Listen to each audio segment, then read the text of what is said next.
Welcome to Tuesday. It is the last day of February 2023. I think a lot of people are happy to see February go bye-bye.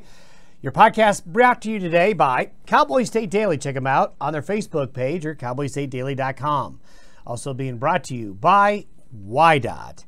Well, there's more of the same coming. Today is going to be kind of deja vu. Yesterday's weather will kind of repeat today, with generally sunny, partly cloudy conditions on the plains, mountain snow showers, and there will be wind picking up again along sections of I-25, I-70, I-40, I-80, as we see this California storminess kind of come off in pieces, and that'll bring more mountain snow. Basically, mountain snow showers today, windy on the plains and still mild. It will be colder most areas Wednesday, Thursday with mountain snow.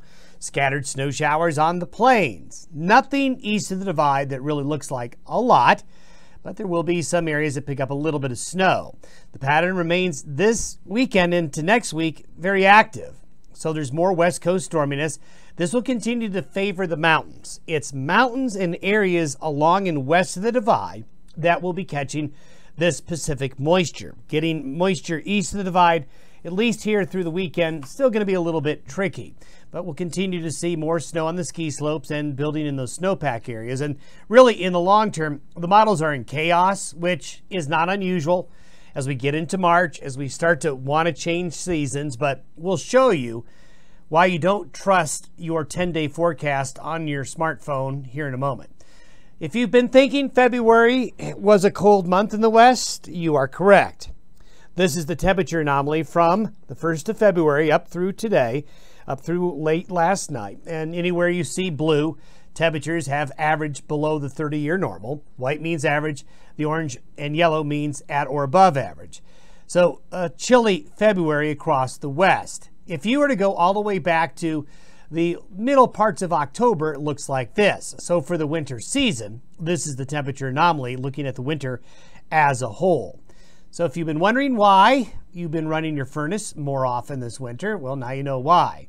Still getting some great snowdrift pictures in. That's not only a snowdrift, that is a perfect perch. Thanks, Linda, for sending that in. And some of you did get to see the Aurora Borealis overnight Sunday into early Monday morning. A lot of you had to suffer through 60, 70 mile per hour winds to see the aurora. Unfortunately, it looked like it was going to maybe show up last night, but it didn't look like it really showed up last night as the coronal mass ejection was off-timed a little bit. But with a very active sun going through its new solar cycle, there's going to be more opportunities later. Satellite image this morning looks a little disorganized, and if you think it does look organized, it's because it is. We've got a broad area of low pressure here just off the northwest coast of Washington state, but you can see areas of moisture right here. So this moisture heading into the central Rockies is going to end up producing snow in far western Wyoming, eastern Idaho, Wasatch Front of Utah, and then later on into the Rockies of Colorado and Wyoming. Then we're going to end up seeing a little bit of snow developing out here across parts of the Dakotas as that Pacific moisture overruns colder air on the ground. There it is. There's that disorganized area of low pressure in the Pacific Northwest. By Thursday morning, notice it kind of dive bombs, but it also splits. The trough splits into two areas of low pressure. And when you split a trough like this, what you're going to do is you're going to remove a lot of the potential energy for areas east of the divide to get anything significant. So again, this will be another snow event and rain event for southern Utah, Arizona, New Mexico, southwest Colorado's mountains will be getting more snow. And we continue to see that semi-permanent area of high pressure there in the eastern Pacific. So the high country, you skiers and snowmobilers, you'll just get to be playing in more snow. Wind is going to be a factor. These are the wind gusts between now and tomorrow morning. So it's going to be windy throughout the area. Now these winds by our standards aren't awful, but you can see pretty windy across the interior west in this pattern. If we were to look at the precipitation, this takes us through the next 3 days. This takes us through, let's say, late Thursday. You can see the precipitation again spreading along the west coast. And as we showed you yesterday, there's a real delineation for most of the precipitation to be along and west of this line here, west of the divide. However, there is going to be an area of snow in southeastern Colorado and southwestern Kansas, they need the precipitation.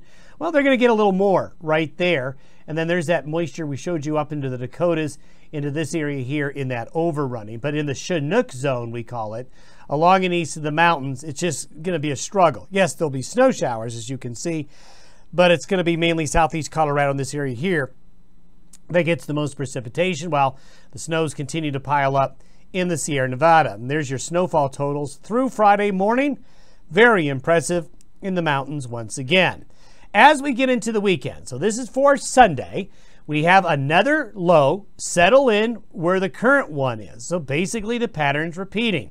This is going to slide into the Pacific Northwest, bringing a colder, moist air mass to the northern and central Rockies, the Pacific Northwest by the weekend. What that means is more snow in the mountains and more snow west of the divide, but not much east of the divide through the weekend.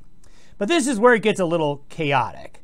So when we go out to 10 days, trying to push the envelope a little bit to kind of give you a flavor of the long-range forecast, this is very chaotic. We've got basically a closed area of high pressure over Alaska. Look at all these lows. Surrounded here, the L's by the green here. We've got a lot of upper-level lows spread out in areas to our north, with a low digging towards the Four Corners area by Friday, March 10th or so. This is a very chaotic pattern. There's a lot of moving parts here. This is the European model.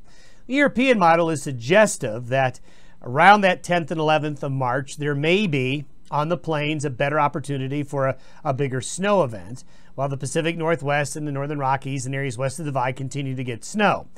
So this is the European model, but if you compare the GFS or the American model for the same time, there's a little bit of difference, isn't there? The high over Alaska is not even there. It's over here.